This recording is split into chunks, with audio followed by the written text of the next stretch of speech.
আসসালামু আলাইকুম। কেমন আছেন সবাই? আশা করি ভালো আছেন। আমিও ভালো আছি। আজকে আমরা ঝিনাইদহে কমলা বাগান দেখার উদ্দেশ্যে বেরিয়ে পড়েছিলাম।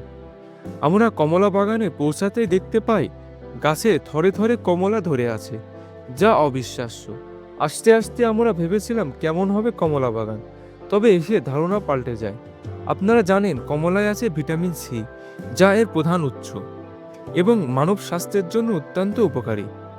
কমলা ফল বিভিন্ন দেশে বিভিন্ন নামে পরিচিত। কমলা ফল প্রধানত উষ্ণ ও উপউষ্ণ অঞ্চলে চাষ হয়।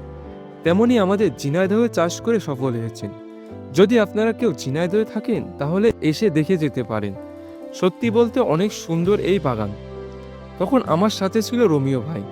তখন ভাইকে জিজ্ঞেস করি কেমন। আয়াম তো অবাক। বিষয় হচ্ছে ঝিনাইদহে কিভাবে কমলা চাষ তো কোনোদিনও ঝিনাইদহে দেখা যায়নি। এটা সারা বাংলাদেশের ভিতরে একটা বিরাল।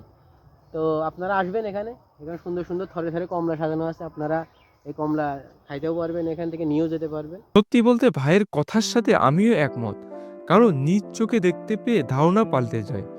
এভাবে আমরা কমলা বাগান ঘুরতে থাকি।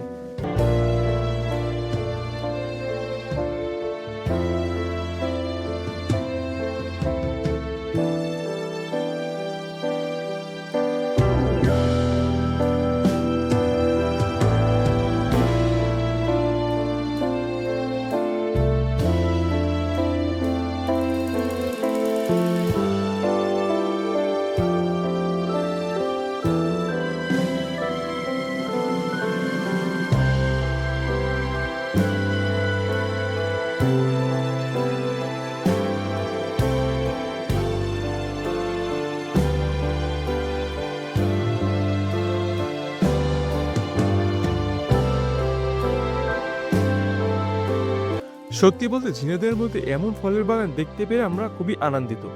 বাগানের মালিকের সাথে কথা বলে আমরা জানতে পারি এমন বাগান যদি অন্যরাও করে তাহলে নিজেদের অঞ্চল সহ বাইরে রপ্তানি করতে পারবে এবং বৈদেশিক মুদ্রা অর্জন করতে পারবে, এছাড়া সচ্ছলতা আনতে পারবে। তাই এমন চাষ করতে আগ্রহী প্রকাশ করেন এই ফল বাগানের দায়িত্বরত মালিকগণ।